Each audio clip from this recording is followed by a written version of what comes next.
Hello everyone, my name is Santino Donardo on behalf of Fight Sports Services and Scottish Fight Nights. We are here at the Glasgow Gladiators Arena here in East Kilbride, Glasgow, and I'm here alongside Jack Bullock.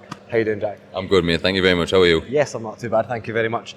So, Jack, without giving too much away in the lead up to your fight, is there anything different that you've done to prepare for your opponent ahead of the Hungryside Super Show September 20th? Nothing really different, no. Just, seen a few things that we've game planned for, but nothing's really changed. I'm nearly always the smaller, shorter fighter, so nothing really changes a lot for me, Cool. I just kind of stick to the same kind of routine and game plan. Yeah. Yes, good stuff. Going back to last year's Hungryside Super Show, was there any fighters or individual performances that particularly stood out to yourself? Well, I watched Jamie fight my teammate last year. That's right, Joe Welsh on the was a great show, fight. so that was a fight that I took note of. And then Callum versus, I think it was Callum Patterson.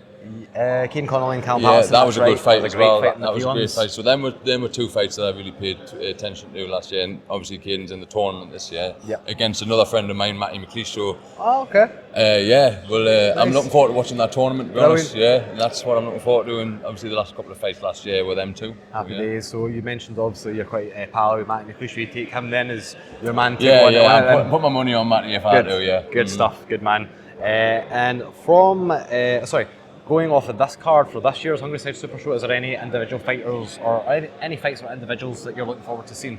Well, my teammate Yasmin. I always like to watch Yasmin fight. She always brings it. Yep. She absolutely does. Yeah. And looking forward to watching Niall McGreevy. Yes, always a fan of Niall McGreevy. He's a hell of a talent. Yes, so man. that's a fight I'm looking forward to as well. Yeah. Absolutely.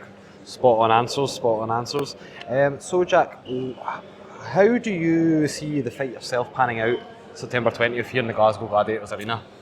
Well, anyone who knows anything about me knows what I'm about, and anyone who's watched Jamie knows what he's about. So it's it's a hell of a clash of styles. So you're going to watch me going forward, trying to close the distance, and you're going to watch Jamie try and keep the distance. Yes, that's that assumption. And if we meet in the middle, it's going to be fireworks. Yes. So brilliant. Look forward to it. Yeah. Awesome, man. Awesome. How do you think the atmosphere is going to compare come September 20th in the Glasgow Gladiators Arena? Obviously, we were just there a wee while ago, getting some pictures and that done. But how do you think that when that's all filled with fans, how do you think that's going to compare to other shows that you fought at in the UK? It's a good venue. Like, it's very boxed in. I think the bleachers on either side, looking down upon it, it'll be a hell of an atmosphere, especially if there's 1,500 people in there. I think it'll be loud. It'll probably be one of the biggest shows I fought on in the UK. Awesome. If it fills out. Yes, I'm sure it will. I'm sure it will. Yes. What does it mean to you fighting on such a large scale for not just Scottish Muay Thai, but UK Muay Thai in general? Well, to be honest, this fight's just massive for me.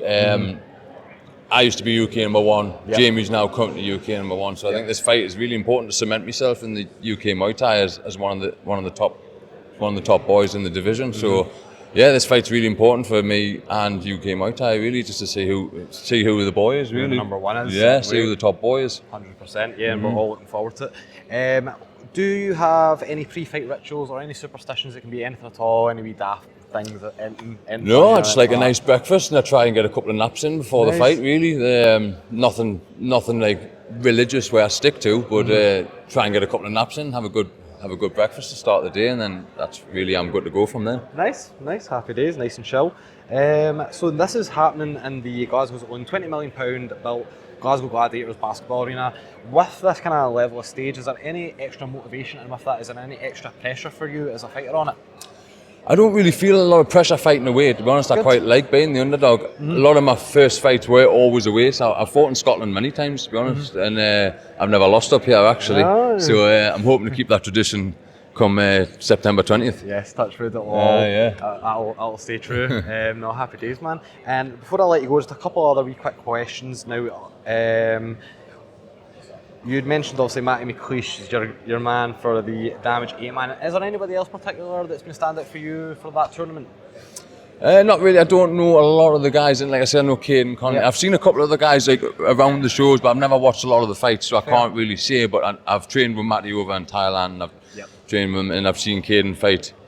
So my money's on the people who I know, so it's Matty all the time. Yeah. Yep. No, fair play. Absolutely. And before I let you go, last thing, with the last Hungryside Super Show, we saw 3 fighters. Niall McGreevy being one of them. We had, Niall was supposed to fight in the show, unfortunately his fight fell through. But last year we had Rudy De Silva, we had Ubad Hussein, obviously going on for bigger promotions such as One Championship and Yeah. RWS. Assuming you can get the job done September 20th, what kind of position do you think that puts you in, and what kind of opportunities do you think that will open up going forward? Well, hopefully some nice abroad fights would be nice. Yeah, man, a wee just holiday.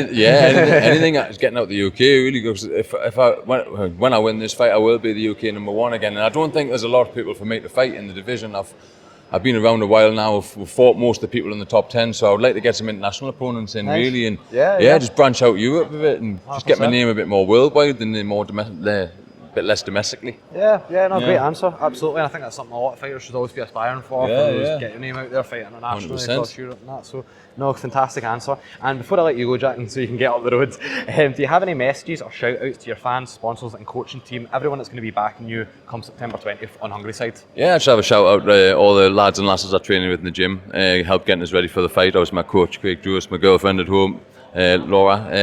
Everyone's always there helping us to get through this. I couldn't do it by myself, everyone's a massive support. So all the support's appreciated and very grateful for it. Awesome. Well, thank you very much for your time here today, Jack, and I wish you all the best September 20th. Thank you very much, mate. Thank It's been you, a pleasure. Cheers.